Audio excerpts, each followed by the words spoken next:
It's great to be here. So what we thought we would do is to talk about 3 of our most recent projects. And we're calling this invisible influences because the data sets that we decided to visualize are somewhat, I wouldn't say intangible, but they speak to influences in our lives that sometimes are physically invisible, but sometimes they just help us with our framing of reality, even without us really realizing what's going on. So to start with that, we're going to talk about art. One of the coolest things that Martin and I really like doing is, talking about artists while looking on Google Images. So for instance, you can go to, say, Google and type in Klimt here. And immediately you get a mosaic of all of this artist's works, right? And it's good because you get an immediate sense of what kind of color palette this artist uses, what kind of compositions. Here you can see like this wealth of detail and craft that Klimt is known for. And it's just beautiful. In fact, let's look at a few of these pieces. This is Danae, very famous piece of a nude reclining. The Tree of Life in all its beautiful curliness. A very poised portrait. And Danae again.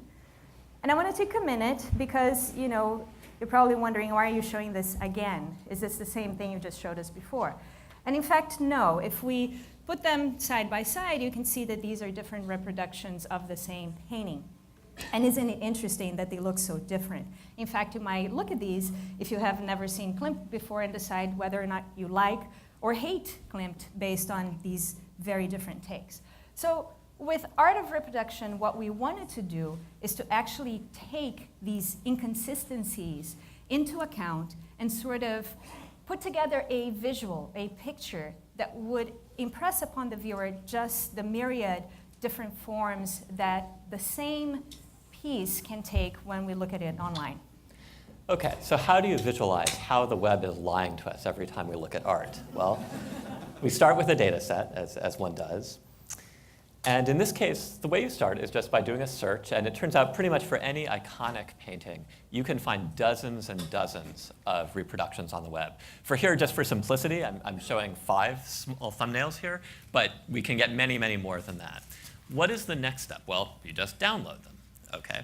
So you download them, you now have a collection of images. They all look really different, because the web is lying to you.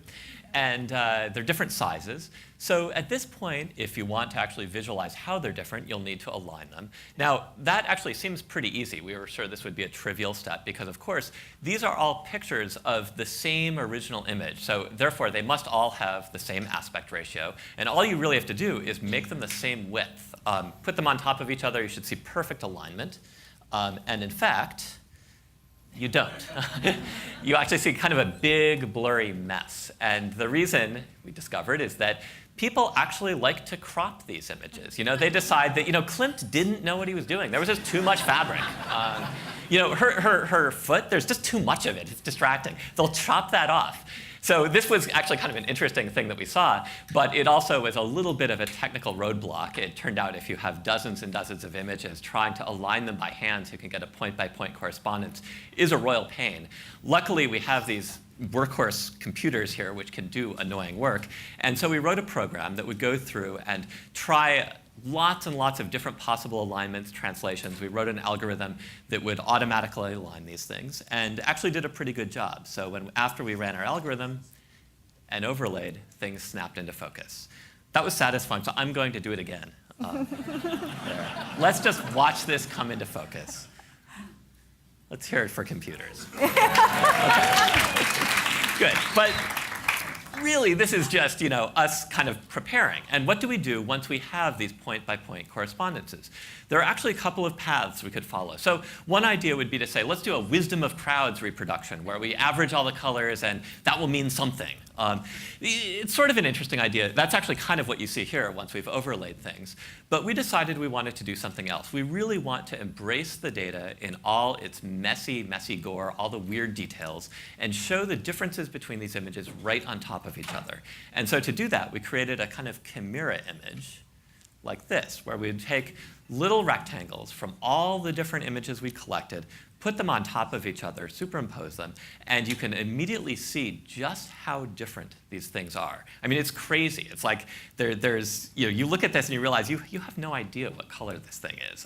Even, again, looking at the ragged edges, you can see that it's just cropped at all different places. So what do these paintings really look like? So the other game we can play is, here we're taking all these little pieces from different reproductions and putting together a single image. But the other thing we can do is we can look at a specific piece of that painting and look at all its different versions. So this is a square from the fabric that drapes her body. And you can sort of see 16 variations on the theme here, and almost going through all the hues of the rainbow. This is another piece of the same painting. This is a detail on her thigh. And talk about variety, right? It sort of looks like bathroom tiles, right? Sort of deciding there which one to take.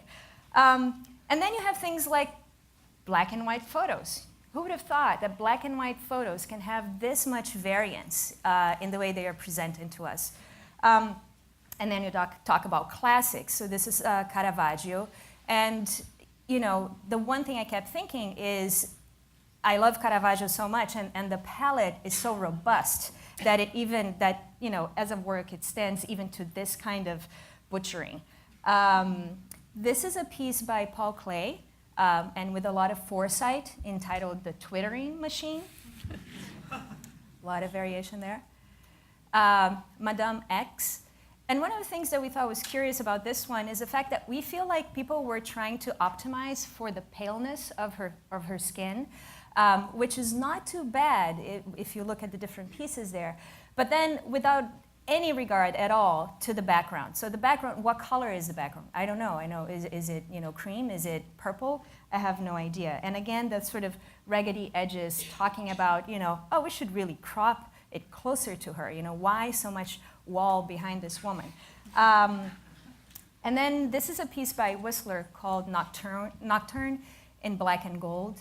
And it's a good thing that it has on its title the colors, right, that it's supposed to be, because otherwise, talk about not knowing exactly what these things are supposed to be. So black and gold, except that here we have 9 different versions of what it might look like.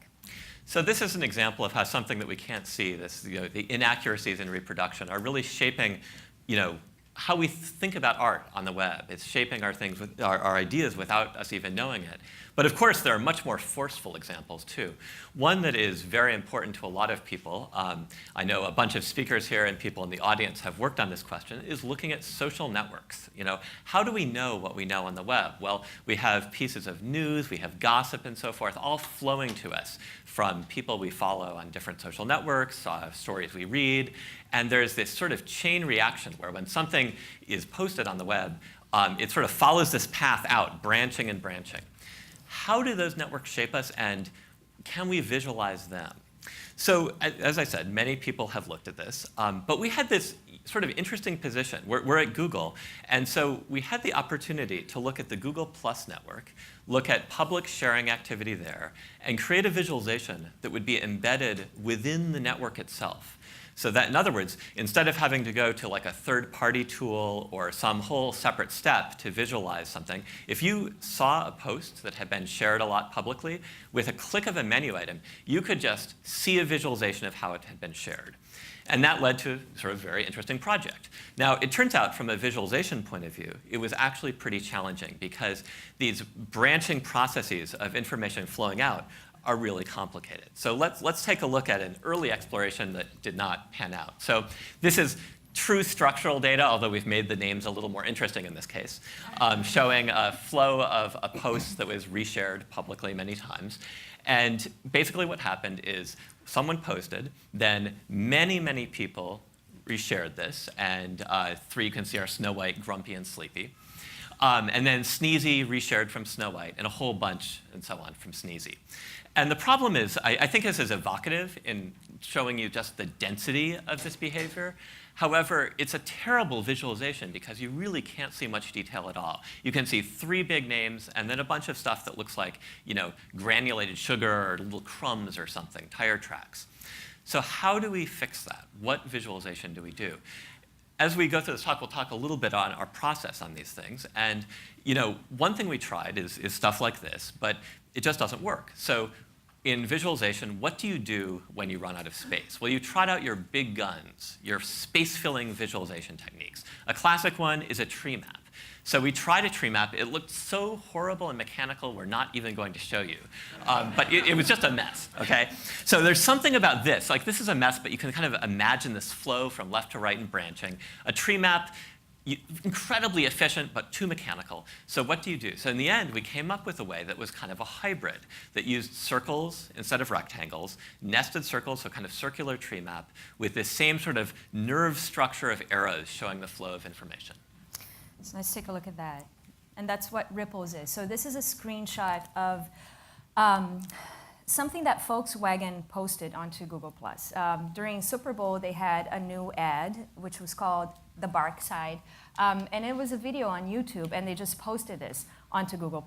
And you can see on this graph all the people who were following Volkswagen, of those who reshared that post. So whenever we have a follower reshare, we draw an edge between those two people. So each node there is a person, and each edge is the connection of a reshare. So you look at this and you're like, okay, well, it's not too big. Not very many people reshared that video. So did it not go viral? Well, nobody paid attention to it. Quite the contrary. A lot of people paid attention to it on Google+. So what we're seeing here is one tree of reshares, the one that initiated with Volkswagen. But what does it look like with everybody who was talking about this on Google+? And so I'm going to switch to the live version. This is actually the entire graph. These are all the trees in the forest, if you will. So you can immediately see that this person here, Chris Pirillo, had a lot of people reshare from him. Josh Armour was one of the followers who reshared. You can also, as you mouse over, see the comments if there are any comments. This person, Sarah Lane, reshared, and then a bunch of people under her. So you get the sense right away that Chris Pirillo is sort of like dominating the picture here. In fact, if I look, I have trouble finding where Volkswagen is. Where was that tree that we were looking at right now? And I just happen to know that if I look a little bit closer, where is it? Right here.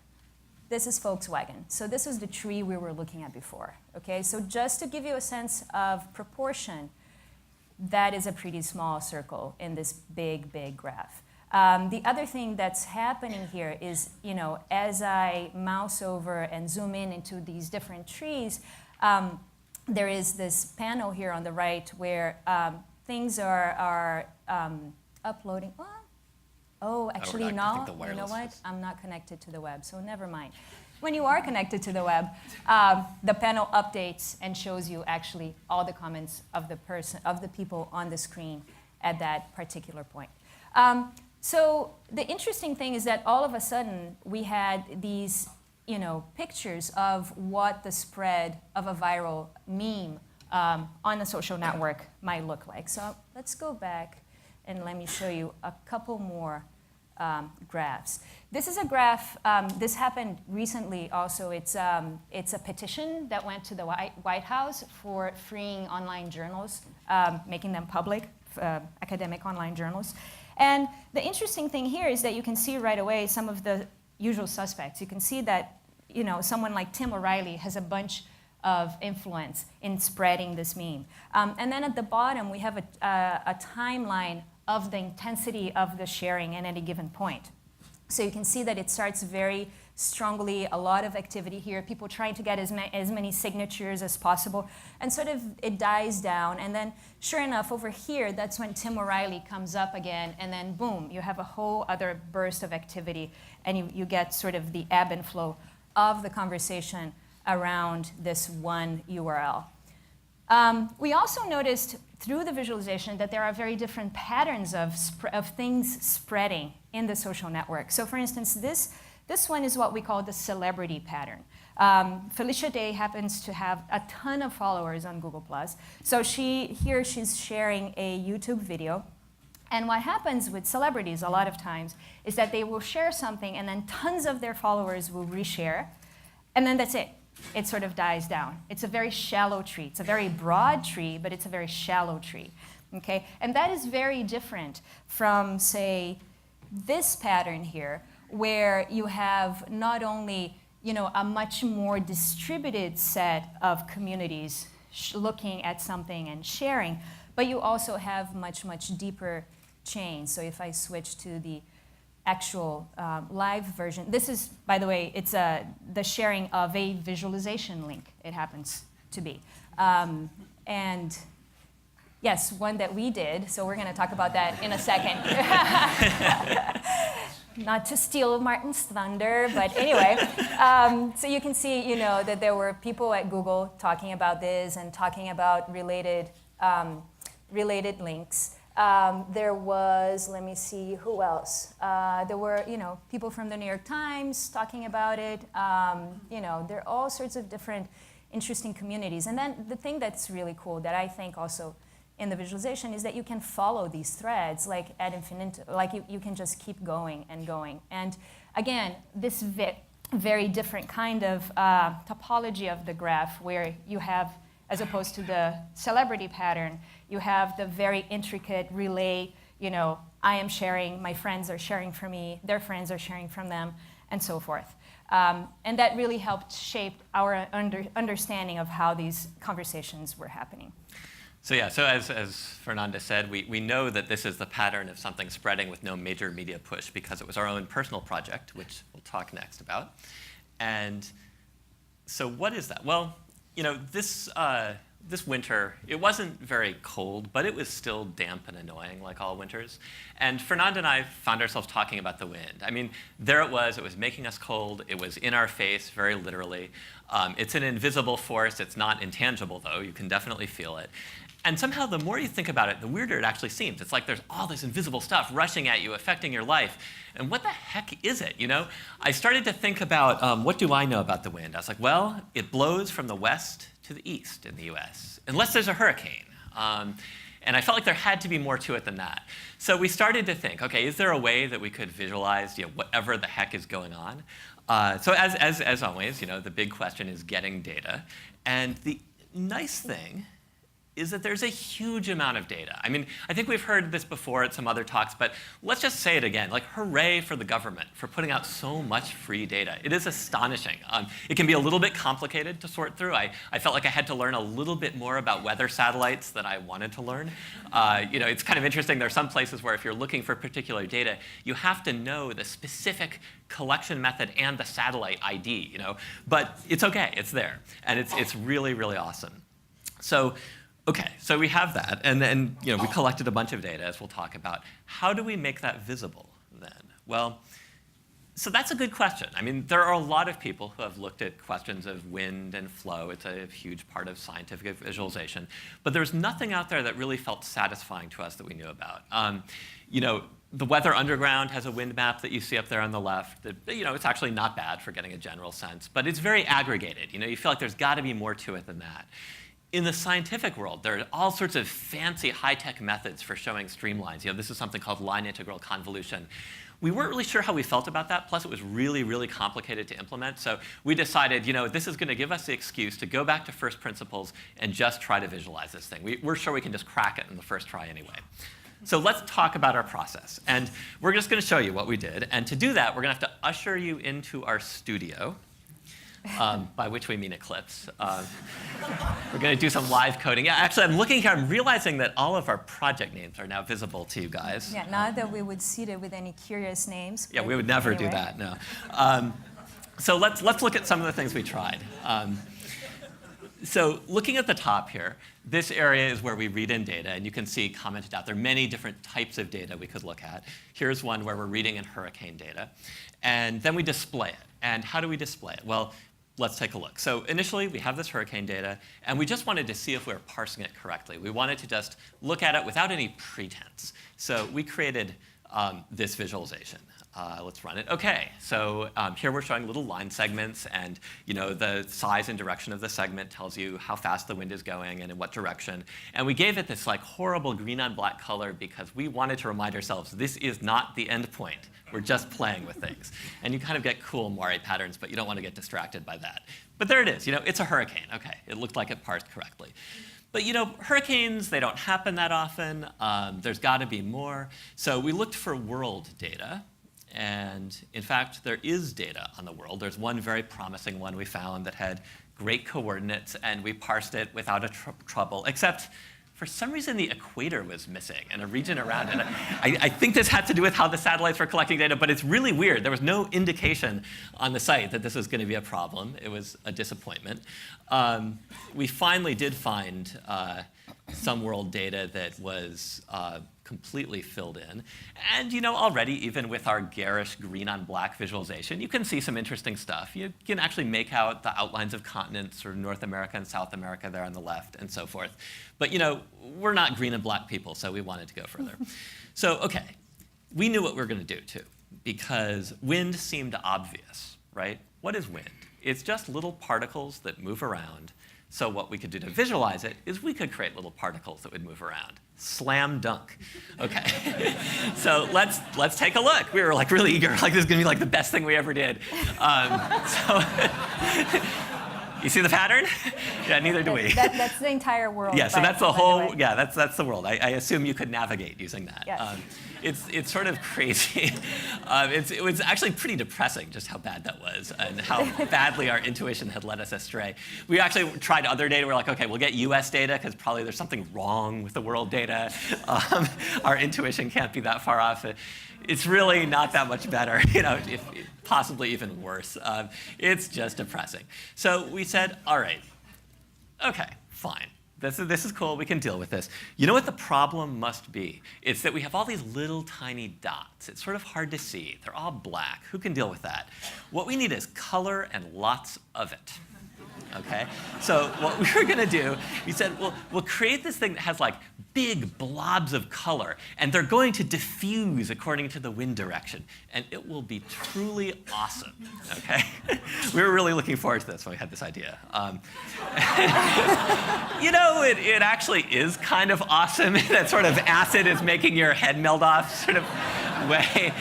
You look at it, and kind of the longer you look at it, the more it's sort of round-off error starts to accumulate, and it's actually sort of interesting in some ways, but it's ultimately pretty messed up. OK, fine. All right. So we decided to get a little bit more, down to earth, and we said, OK, what we need to do is show the trails that these particles make. We're going to think about the scientific visualization world and what they do. But we want to also be artistic. So we're going to have brush strokes. We're going to follow these particles as they move and draw a kind of brush stroke on the screen with the thickness of the brush stroke telling you the speed at any given point. And it'll be static, but it'll be OK. It'll take a while to render. It'll be OK. Because in the end, it's just going to look bold and graphic, and we're going to be delighted with the result. So what happens? Well, if you're epileptic, close your eyes, because it's kind of flashing at you. We hope it'll stop after a while. And actually, you know what?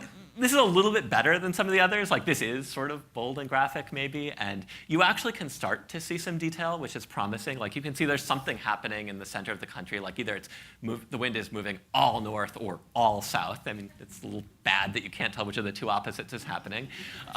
There's all sorts of complexity in the mountains over there. It's kind of cool. At the same time, it doesn't feel like wind is blowing in your face. It's very static. It looks like a really nice zebra skin rug.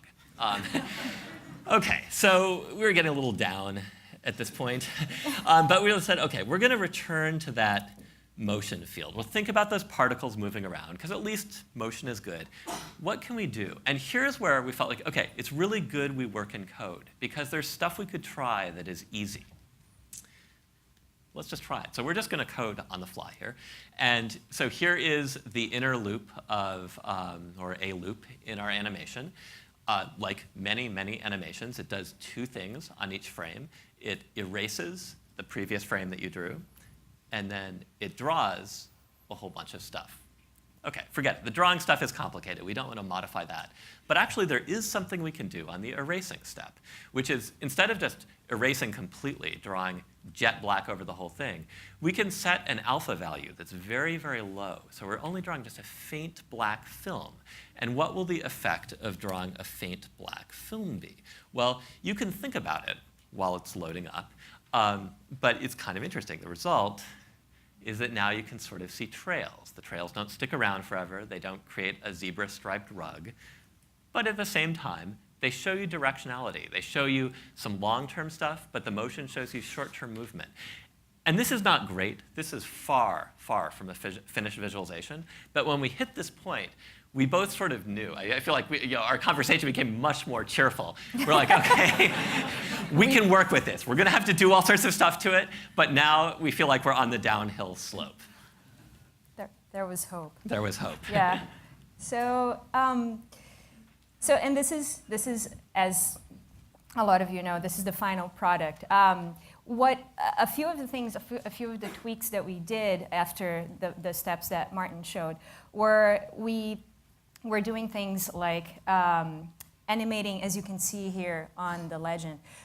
We're animating the particles at different speeds. So, for instance, if the wind is blowing faster, the particle moves faster. But the other thing we did also is to make it brighter. So a little bit of redundancy, but something that really helped make the dramatic point that if you have really fast wind, your eyes should maybe be drawn to that more than slow-moving wind.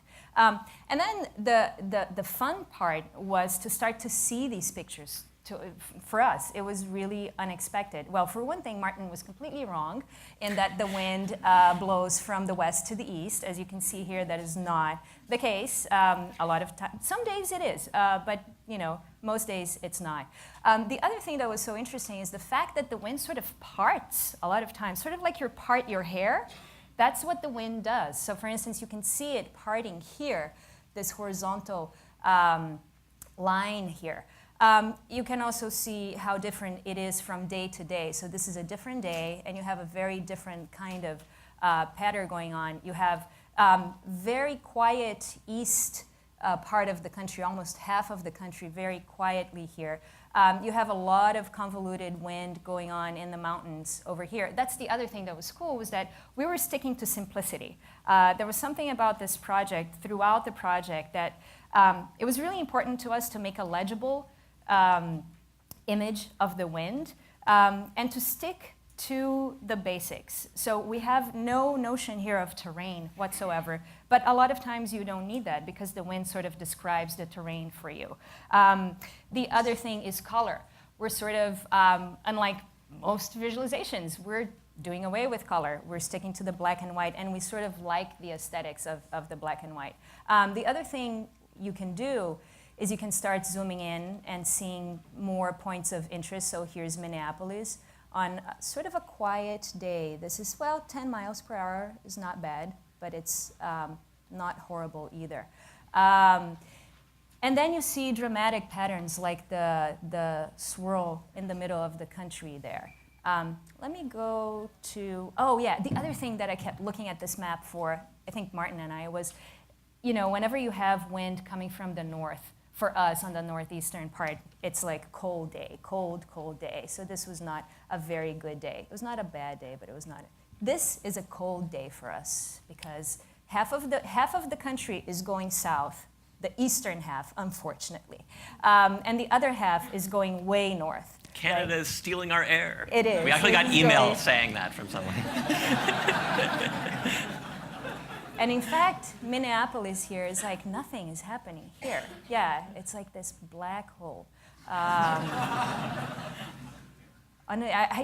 Beautiful day over here. Okay, and then, this was an interesting week. This is a very dramatic pattern. And the cool thing is that we got a lot of emails during that week, because this is a week that we had a lot of tornadoes, it turns out. And the cool thing was that, a lot of the emails were from teachers telling us, oh, we were looking at this together with our students, and we were able to predict that there was going to be trouble that week, So it was neat to see how people were sort of relating to this map that is not at all an official weather map. It's not meant to be, but the response was nothing like we expected, like nothing. And Martin is going to talk a little bit about this.